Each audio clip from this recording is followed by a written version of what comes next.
ASEAN Dailies. First and the foremost news from Southeast Asia. Hello, welcome to Durian ASEAN, the voice of discovery and sharing. On our ASEAN Daily today, we will bring you daily updates and commentaries on issues and events that are impacting this region. I'm your host, Arlene Tan. And Jolene Jern, and today on Friday, 11th March of 2016, we will bring you the latest politics and current affairs news from Southeast Asia. Our top story today, U Tin Cho. Would he be Myanmar's potential next new president? U Tin Cho will officially be the next president of Myanmar as he was nominated by National League of Democracy, MP Do Kin Song yesterday in Naypyidaw. Born in Yangon, U Tin Cho is 69-year-old and of course he's Mon Burma heritage and one of the closest confidants of Aung San Suu Kyi, whom he regularly visited during her years of house arrest. During her sporadic periods of freedom, he served as her personal driver. He was no ordinary driver. In fact, he was educated at the Yangon Institute of Economics and the University of London, and he is a senior executive of Do Kin Hee Foundation. But who is U Tin Cho exactly? Here are his career highlights. In 1980 to 1992, he was an employee of a Foreign Economic Relations Department in the Ministry of Foreign Affairs, while in 1987, he studied at Arthur D. Little School of Management in Cambridge, Massachusetts. And in 1992, he resigned as that department's deputy director, while beyond that, in present times, he has been the founding executive committee member of the Do Kin Hee Foundation. Under the terms of the military drafted 2008 constitutions, the P2 and Amyota Lutos each chose one vice presidential candidate, while military MPs allocated 25% of the seats in both houses of parliament.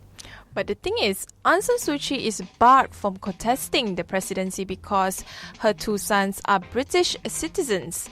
She mentioned that she would rule over the next president, effectively install the president-to-be as her puppet. Well, the Nobel Peace Laureate released yet a letter yesterday, Thursday, explaining the situations and apologizing for not fulfilling the proposed desire by becoming their president, according to The Voice of America. She's rumored to be considering taking the office of a foreign minister, which would allow her to sit on the 11-member National Defense and Security Council.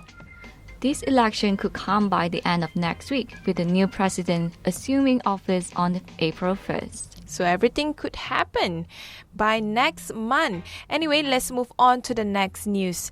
We focus on the South China Sea. It seems like the Chinese government has said that the South China Sea fishing activities are proof of China's maritime rights. Well, Liu Baoming, the Communist Party boss of the southern island province of Hainan, had made the comments during the annual sessions of China's parliament, the National People's Congress. According to law, if it can be said that we want to safeguard China's rights and interests in the South China Sea, fishermen, because they have been living and surviving on fishing for the past thousands of years, have been proof of our rights and interests. While the authorities in Hainan encourages fishermen to sail to disputed areas and the government subsidizes them in making trips to distant waters. On another news, fishermen who returned asylum seekers to Indonesia say that he was deceived by Australia. And the Indonesian Foreign Ministry reiterated yesterday that Indonesia did not support Australia's unilateral boat turn-back policy, especially when carried out in the middle of the sea.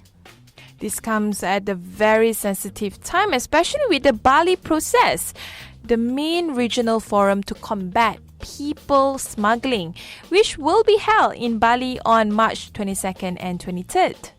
The skipper of the asylum seeker boat, Isai Rano, who is 34 years old, said that he and another Indonesian had been offered 92 million rupiah, which is amount to 9,000 Aussie dollars, to take the 6 Bangladeshis to Australia. This is what the fishermen said, that if they knew these people were immigrants, they would have said no. But they were told that these fishermen were fishermen from a sunken boat, and they thought that it was their Indonesian brothers. In fact, they were handed over Bangladeshi immigrants. They were deceived. Well, Australia's boat pushback policy has definitely further strained the bilateral relationship. Indonesia sees the policy as a threat to its sovereignty and believes it puts lives at risk and is not a sustainable solution.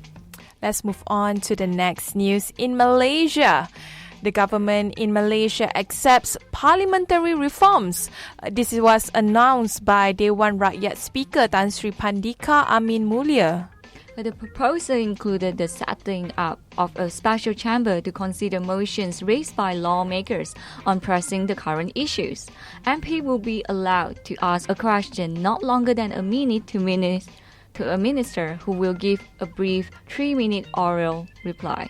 Definitely, this is a good step forward, as reforms would help improve administration while dispelling negative public perceptions of the speaker and the deputies were biased. The recommendations are the first phase of the parliamentary reforms. Coming to the second phase would include the revival of the proposed Parliament Act, where the post of the Speaker is elected and the Parliament presents its own budget. On another news, we move all the way to Timor-Leste. Campaigners there say that the maritime boundary dispute with Australia infringes on Timor-Leste's sovereignty and its economy. More than a decade after gaining their independence, the people of Timor-Leste are fighting for their freedom, whereas this time it's against Australia, not Indonesia. Last month, movement against the occupation of Timor Sea staged a rally of 4,000 protesters outside of the Australian embassy in the capital of Dili to mark the 10-year anniversary of the Certain Maritime Arrangement of the Timor Sea Treaty, or short for CMATS. According to Juvenal Dias, rally leader of the movement against the occupations of Timor Sea, short known as MCOT, say that we are asking Australia to come to the table in good faith and discuss our maritime boundary based on respect for each other. This is definitely a view that is very important, as well as a view from Francisco da Costa Montero, President and CEO of Timor Gas and Petroleum, short for Timor GAP. It is Timor-Leste's national oil company.